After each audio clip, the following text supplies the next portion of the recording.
ሰላም ጤና ይስጥልኝ ውድ ዩቲዩብ ቻናል ተከታታዮቼ፣ ይህ ልጆችና ልጆች ነክ ጉዳዮችን እንዲሁም ሲንግል ፓረንት እና ፋሚሊዎችን በተመለከተ በተለይ ሴት እናቶችን የሚያበረታታ ቻናል ነው። ላይክ ሰብስክራይብ ማድረግ እንዳትረሱ። ይሄ የሴቶች ቤት ነው። ቤተል ነኝ።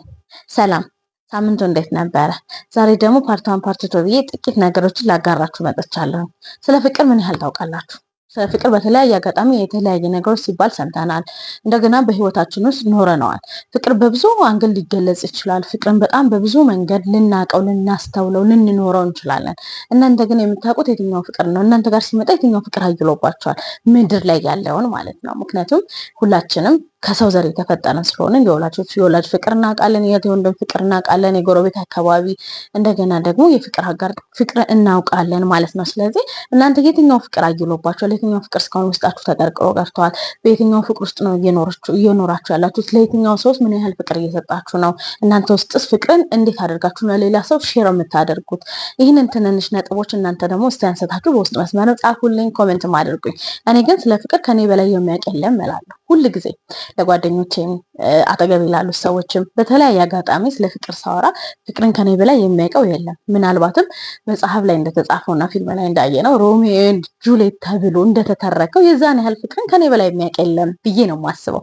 እንዴት ነው ይሄንን ያልሽው? በምን አንግል ብላችሁ ካላችሁኝ ከዙሪያዬ ካለው ትናንትና ከነበረው ህይወቴ ስነሳ ፍቅርን ከኔ በላይ የሚያውቀው የለም። እውነት ነው። ፍቅርን ከኔ በላይ የሚያውቀው የለም። እኔ በደረስኩበትና እኔ በሄድኩበት ልክ እኔ በተራመድኩበት የህይወት አንግል ፍቅርን ከኔ በላይ የሚያውቅ የለም። ምክንያቱም መብላታችሁን የሚያረጋግጥ በእጃችሁ በልታችሁ የምትጠጉ የማይመስለው ሰው፣ ተኝታችሁ ስትነሱ በህይወት የምትነቁ የማይመስለው ሰው፣ ስትራመዱ፣ ስትሄዱ፣ ስትቆሙ በየትኛውም አጋጣሚ በሰላም ደርሳችሁ መመለሳችሁን የሚያሳስበው የሚያስጨንቀው ሰው፣ አተነፋፈሳችሁ ስርዓቱ እንኳን ከተለወጠ በጣም የሚያስጨንቀው፣ አይናችሁን አይቶ ምን እንደሆናችሁ ለማወቅ ለመረዳት የሚጥር ሰው፣ ባለችው ጥቂት ደቂቃና ሰከንድ ውስጥ መጥቶ አይናችሁን ቼክ አድርጎ ለመመለስ የሚሯራጥ ሰው ህይወታችሁ ውስጥ ካለ እውነት ነው ፍቅርን ከእናንተ በላይ ማንም የሚያውቀው የለም። የኔ የህይወት ስታይል ያ ነበር። ጥቂት የኔን የህይወት ስታይል ትንሽ ሼር ላድርጋችሁ በዚህ ፓርት 1 ክፍሌ ማለት ነው። የኔ የፍቅር ህይወት የነበረበትን አጋጣሚ በጥቂቱ ሳስረዳችሁ፣ ምናልባትም ከዚህ ቀደም በነበረው ቪዲዮ ላይ ብዙ ብያቸዋለሁ።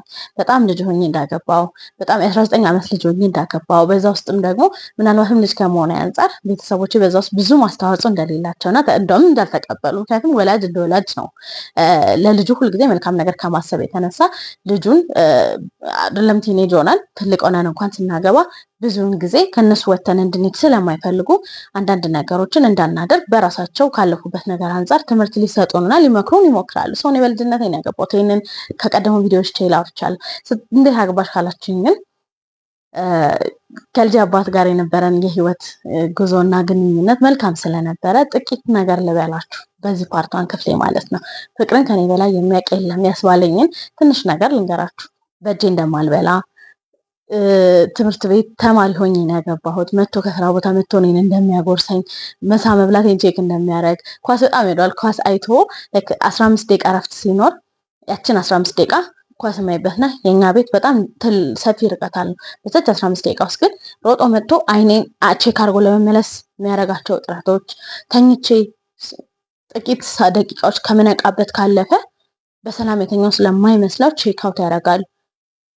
በጣም በተለያየ መንገድ ወጥቶ ሲሄድ ምናልባት በመንገዱ ላይ እኔ ከሱ ዘግቼ እንኳን ከሆነ ወደ ትምህርት ቤት የሚሄደው መኪና አደጋ ሰምቲንግ የሆነ ችግር ተፈጥሮ ከሆነ እዚህ ጋር እንደዚህ አይነት ችግር አለና እዚህ ደግሞ ቀስ ብለሽ ሂጂ እንደዚህ እንዳይፈጠር፣ ትምህርት ቤት የምወጣበት ሰዓት ዘግይቶ ከሆነ፣ ስልኬ ተዘግቶ ከሆነ፣ በጣም የተለያዩ ነገሮች ተፈጥሮ ከሆነ አሁን እንደምላችሁ ቀለል አድርጌ እንደማወራላችሁ ሳይሆን ጭንቀቱ ኦቨር ነው። ስለዚህ በዚህ ደረጃ የሚጨነቅላችሁ፣ በዚህ ደረጃ የሚያስብላችሁ፣ በዚህ ደረጃ የእናንተን የህይወት እያንዳንዱን ነገር የሚቆጣጠር ሰው አጠገባችሁ ካለ እውነትም ፍቅርን ከእናንተ በላይ የሚያውቅ የለም። ምክንያቱም የምትኖሩለት ሰው ወይም የምትወዱት ሰው አጠገባችሁ ካለ ስለሱ ማሰብ፣ ስለዚህ ኦቨርቲንኪንግ ማድረግ ይሄ የፍቅር አንዱ አካል ስለሆነ ማለት ነው። በዚህ ውስጥ ግን ፍቅርን ከእናንተ በላይ የሚያውቀው ሰው ባይኖርም ፍቅርን ብትኖሩትም የፍቅር አጋራችሁ ትክክለኛ የእውነት የሆነውን ፍቅር ለእናንተ ሼር ቢያደርግም ግን ደግሞ ፌላውት የምታደርጉበት የህይወት አጋጣሚ በሰው ልክ ሰፊ ነው። ስለዚህ ፍቅርን ከእናንተ በላይ በማታውቁበት ልክ ፌላውት የምታደርጉበት የህይወት መስመርም በዛው መስመር ይመጣል ማለት ነው። እና መጠንቀቅ ያለባችሁ